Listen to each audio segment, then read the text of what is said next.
ಅರಸೀಕೆರೆ ತಾಲ್ಲೂಕಿನ ಮುರುಂಡಿ ಗ್ರಾಮದಲ್ಲಿ ಹುಲ್ಲಿನ ಭವಣೆಗೆ ಬೆಂಕಿ, ಕರೆ ಮಾಡಿದರೂ ಬಾರದ ಅಗ್ನಿಶಾಮಕ ಸಿಬ್ಬಂದಿಗಳು.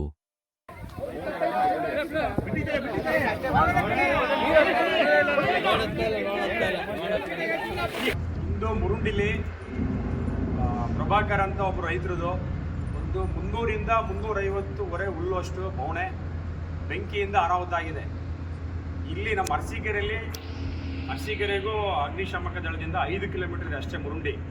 ಅರಸೀಕೆರೆ ಅಗ್ನಿಶಾಮಕ ದಳದವರು ಇಲ್ಲಿ 2 ಗಾಡಿ ಇದ್ರು, 2 ಗಾಡಿ ಇದೆ ಶೋ ಆಫಿಗೆ ನಿಲ್ಲಿಸ್ಕೊಂಡು ಸರ್ಕಾರದಿಂದ ಆದೇಶ ಆಗಿದೆ, FC ಕ್ಯಾನ್ಸಲ್ ಆಗಿದೆ, ರೋಡ್ ಮೇಲೆ ಓಡಾಡಂಗಿಲ್ಲ ಅಂತ ಹೇಳಿ ನಮ್ಮ ಮುರುಂಡಿಗೆ ಬರಲಿಲ್ಲ ಬೆಂಕಿ ಹಾರ್ಸೋಕ್ಕೆ. ಇನ್ನೊಂದು ಕಡೆ ಹೋಗಿದೆ, ಯಾವುದೋ 500 ಲೀಟರ್ದು ಯಾವುದೋ ಸಣ್ಣ ಗಾಡಿ 407 ಥರದ್ದು ಮಾಡ್ಕೊಂಡು ಅಲ್ಲಿಗೆ ಹೋಗಿದೆ ಅಂತ ಹೇಳಿದ್ರು. ಇಲ್ಲೇ 24 ಜನದ 25 ಜನದ ಸ್ಟಾಫ್ ಇದ್ದಾರೆ. ಸ್ಟಾಫ್ ಇದ್ರೂ ಕೂಡ ಇದು ಹೆಚ್ಚು ಕಡಿಮೆ 1 ಎಕರೆಗೆ 2 ಎಕರೆಗೆ ದೊಡ್ಡ ಆಫೀಸ್ ಥರ ಮಾಡಿದ್ದಾರೆ. ಆಫೀಸ್ ಇದೆ ಇಲ್ಲಿ. ಆದರೆ ಬೆಂಕಿ ಬಿದ್ರೂ ಬರಲಿಲ್ಲ ಅಂದರೆ ಇದು ಇದ್ರೂ ವೇಸ್ಟು. 2 ಗಾಡಿ ಅಲ್ಲ 5 ಗಾಡಿ ನಿಲ್ಲಿಸ್ಕೊಂಡ್ರು ವೇಸ್ಟ್. ಇದು ರೈತರ ಕಷ್ಟಕ್ಕೆ, ಜನಸಾಮಾನ್ಯರ ಕಷ್ಟಕ್ಕೆ, ಅವ್ರ ಸೇವೆಗೆ ಬರಲಿಲ್ಲ ಅಂದರೆ ಇದು ಇದ್ರೂ ಸತ್ತಂಗೆ.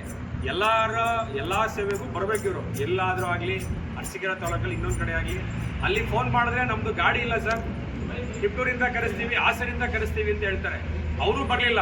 ಇಡೀ ನಮ್ಮ ಮುರುಂಡಿ ಗ್ರಾಮದವ್ರು ಯುವಕರು ಮತ್ತು ಗ್ರಾಮಸ್ಥರೆಲ್ಲ ಸೇರಿ ಆ ಬೆಂಕಿ ಆರಿಸಿ ಎಲ್ಲ ಮಾಡಿದ್ಮೇಲೆ ಇವಾಗ ಬರ್ತಾರೆ ಅವರು. ಇದನ್ನು ದಯವಿಟ್ಟು ಎಲ್ಲರೂ ನಮ್ಮ ಅರಸೀಕೆರೆ ತಾಲೂಕಲ್ಲಿ ಎಲ್ಲೇ ಬೆಂಕಿ ಬಿದ್ದರೂ ಎಚ್ಚೆತ್ಕೋಬೇಕು. ಇವ್ರು ನಂಬ್ಕೊಳಕ್ಕೆ ಹೋಗ್ಬೇಡಿ. ಅಗ್ನಿಶಾಮಕ ದಳದವ್ರು ಬರ್ತಾರೆ, ನಾವು ಬೆಂಕಿ ಹಾರಿಸ್ತಾರೆ ಅಂತ ನಂಬ್ಕೊಳಕ್ಕೆ ಹೋಗ್ಬೇಡ್ರಿ. ಇದನ್ನು ಸ್ವಯಂವಾಗಿ ಅವ್ರ ಊರಲ್ಲೇ ಮಾಡ್ಕೊಂಬರೋದು ಒಳ್ಳೇದು ಅಂತ ನಾನು ಎಲ್ರಿಗೂ ಮನವಿ ಮಾಡ್ತಿದ್ದೀನಿ.